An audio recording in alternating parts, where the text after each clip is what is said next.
शिमला का वैनमोर वार्ड ये बहुत ही खास इसलिए है क्योंकि हॉट सीट भी है। भाजपा ने किम मसूद का टिकट काटकर अनूप वैद्य को दिया है, लेकिन हम कांग्रेस की प्रत्याशी शीनम कटारिया के घर पहुंचे हैं। हमने आपको क्योंकि पहले ही बताया था कि हर वार्ड में हर प्रत्याशी से आपको हम रूबरू करवाएंगे। इस समय सिटी संवाद में हमारे साथ वैनमोर वार्ड से प्रत्याशी शीनम कटारिया जी हैं। आपका बहुत बहुत स्वागत है। नमस्कार। शीनम, आपकी सबसे पहले तो पढ़ाई लिखाई के बारे में जानना चाहूँगी कि कहाँ से आपने पढ़ाई लिखाई की और ये कैसे सोचा कि अब राजनीति में आना है। पढ़ाई लिखाई तो दिल्ली की है मैंने। होटल मैनेजमेंट किया है, एक्सपोर्ट मैनेजमेंट किया है। और होटल मैनेजमेंट से अब पॉलिटिकल मैनेजमेंट की तरफ आप उतरी हैं, ये क्यों? क्योंकि पहले मैं कंस्ट्रक्शन लाइन में थी, तो अब थोड़ा काम कम हो गया है, तो हमने सोचा इसी तरफ चलें। इसमें आपके फादर का कितना रोल मानती हैं, क्योंकि पहले आपके पिताजी भी यहाँ से मेयर रह चुके हैं, उनका अपने जीवन में कितना स्थान मानती है, कितना प्रभाव मानती है कि पॉलिटिकल क्षेत्र में आने के लिए? 100% गाइडलाइन उनकी है। मैं उन्हीं के हिसाब से चल रही हूँ। जिधर से वो जिस तरह मुझे गाइड कर रहे हैं, मैं उसी तरह से कर रही हूँ। हर लड़की के दिमाग में पॉलिटिक्स में आने से पहले हमारे दिमाग में बहुत सारी चीज़ें चलती हैं कि हमें आना चाहिए, नहीं आना चाहिए, हमें क्यों आना चाहिए। आपके मन में था कि कैसे करूँगी, क्या करूँगी? अब तो आप मैदान में भी हैं। मेरे माइंड में सेकेंड थॉट नहीं था, because I am independent. I know wherever I go I do it. So उसी हिसाब से मैंने सोचा कि कोई प्रॉब्लम नहीं आएगी। साल 2017 बहुत महत्वपूर्ण साल भी था, भाजपा की सरकार थी। उस समय बात ये चल रही थी कि भाजपा अब एमसी इलेक्शन करवाएगी ही करवाएगी, और शीनम कटारिया का नाम भी हमने उस समय भी सुना था। तो उस समय क्या भाजपा ने भी आपसे कांटेक्ट करने की कोशिश की थी कि शीनम आप हमारे टिकट पे चुनाव लड़िए? हाँ जी, की थी, मगर उस वक्त मेरे पास काम इतना था कि मैं इस तरफ सोच ही नहीं सकती थी। तो मैंने उनको इनकार क्या किया। हुआ था? मैं चाहती हूँ आप लोगों को भी बताएं कि उस समय भाजपा ने किस तरह आपको अप्रोच किया था, क्या उस समय एग्जैक्टली हुआ था? भाजपा लोग आए हमारे घर में, इधर ही बैठे। हाँ जी। मैंने पूछा उनसे कि आपके कैंडिडेट कौन है। उन्होंने बोला आप जी। तो मैंने बोला नहीं। वो बोलते क्यों? मैंने बोला क्योंकि हम कांग्रेस के लोग हैं। जी। तो मैंने उनको सजेस्ट किया कि आप ऊपर जाइए, किम्मी जी को खड़ा करिए। मैंने ये बोला उन्हें। आपकी नज़रों में किम्मी सूद जो है वो एक अच्छी कैंडिडेट थी? उसका फर्स्ट टाइम था, मुझे ये नहीं पता था वो कैसी होंगी। वो तो उन्होंने काम किया है, तो उस हिसाब से आप लोगों को पता ही है। जी। मगर she was a fresher too, so I didn't know कि कैसे होंगे वो। शीनम, जब भी हम पॉलिटिक्स जैसे क्षेत्र में निकलते हैं, हम अपनी जीवन यात्रा इसमें शुरू करते हैं, तो हम कई बार चुनौतियां भी हमें लगती हैं। अब मैंने आपसे पहले भी क्योंकि पूछा था, ये चुनौतियों का जिक्र इसलिए क्योंकि बहुत सारी चीज़ें ऐसी होती हैं जिनको एक्सप्लेन करना इट्स वेरी इंपॉर्टेंट। तो आपको लगा कि कभी चुनौती भी है ये सारी चीज़ें, मतलब थोड़ा सा नर्वसनेस भी हमारे अंदर होती है, तो आप में कभी ऐसा भाव आया कुछ?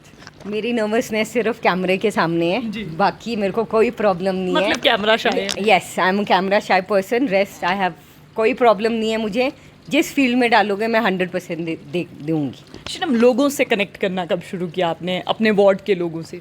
मैंने पिछले साल सोच लिया था कि अब मैंने लड़ना है, तो मैंने पिछले साल से शुरू कर दिया था, पर इलेक्शंस नहीं हुए। It was a plus for me कि मैं और लोगों को मिली हूँ और जाना है, लोगों की प्रॉब्लम जाना है, एक्सपीरियंस किया है कि लोगों को क्या क्या प्रॉब्लम आ रही है इस वार्ड में।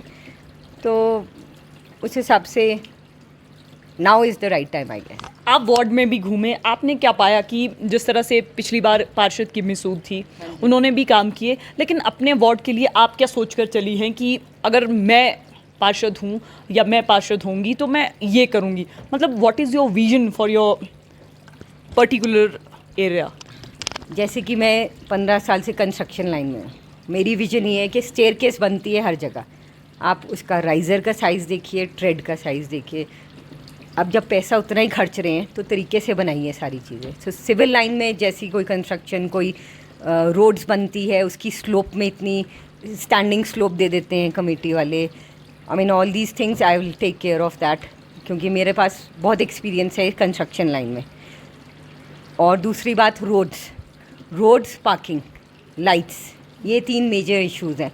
विंटर्स में lights because of leopard, roads सारे सीनियर सिटीज़न, किसी की टांग टूटती है तो उसको उठा के नीचे लाना पड़ता है, एम्बुलेंस ही नहीं पहुंचती घर तक, तो उसके लिए तो हमें एम्बुलेंस रोड की बहुत आवश्यकता है। हमारे इनफैक्ट मजीठा हाउस ले लो आप, हाउसिंग बोर्ड ले लो, वहाँ पे रोड्स हैं, मगर जिधर जिधर ओल्ड पीपल हैं वहाँ पे रोड्स नहीं है। सीनियर सिटीजन वाले एरिया में रोड्स नहीं पहुँच रही, पेडेस्ट्रियल है वहाँ ज़्यादा।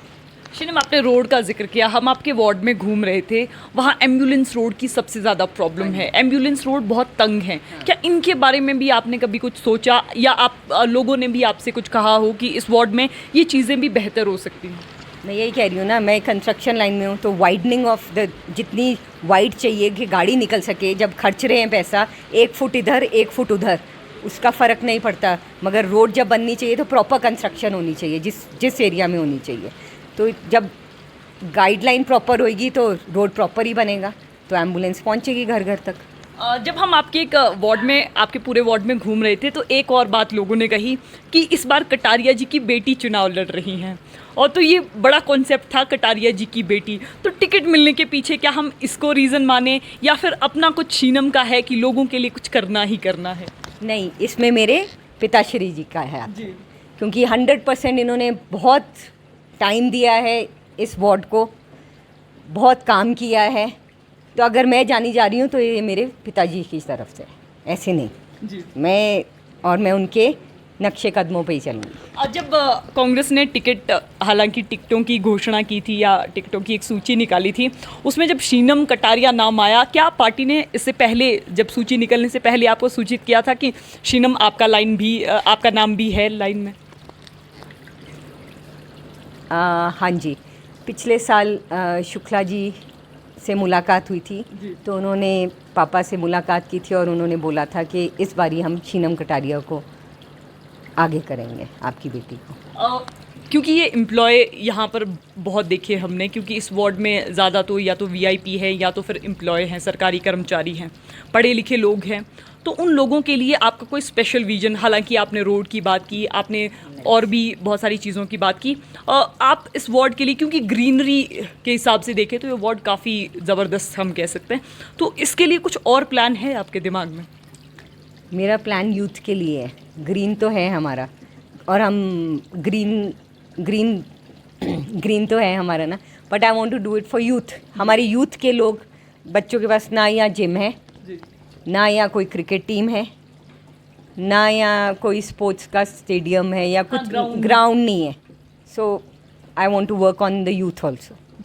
तो एक यूथ का बड़ा इम्पोर्टेंट वो है कि अगर हिमाचल भवन में देखा जाए तो 50% यूथ है वहाँ पे। इस बार भाजपा और कांग्रेस ने महिलाओं पर बड़ा दाव खेला है, कांग्रेस से भी बहुत सारी महिलाएं लड़ रही हैं, भाजपा से भी, हालांकि 17 वार्ड आरक्षित है महिलाओं के लिए, और तो इस बार एक महिला को कांग्रेस ने भी मौका दिया है वैनमोर से, और तो अब अगर आपको मेयर बनने का चांस मिलता है, हालांकि ये तो बाद में डिसाइड होगा, तो दिमाग में क्या है कि अगर मैं मेयर बनूंगी तो किस तरह से शहर संभालूंगी? पहले तो मैं सीखूंगी, तो 1 स्टेप एट अ टाइम, सो सीधा मेयर पे जंप नहीं करना चाहती। Thank you so much. Thank you. तो हमारे साथ वैनमोर वार्ड से प्रत्याशी शीनम थी, और शीनम का इस वार्ड के लिए क्या दृष्टिकोण है, शीनम विकासात्मक दृष्टि से इस वार्ड के लोगों के लिए क्या सोच रही हैं, और किस तरह से शीनम को टिकट मिला, और इस टिकट मिलने की सबसे बड़ी वजह क्या थी, ये सारी चीज़ें हमने आपको बताई। तो बहरहाल संवाद भारत में अभी के लिए बस इतना ही। नमस्कार।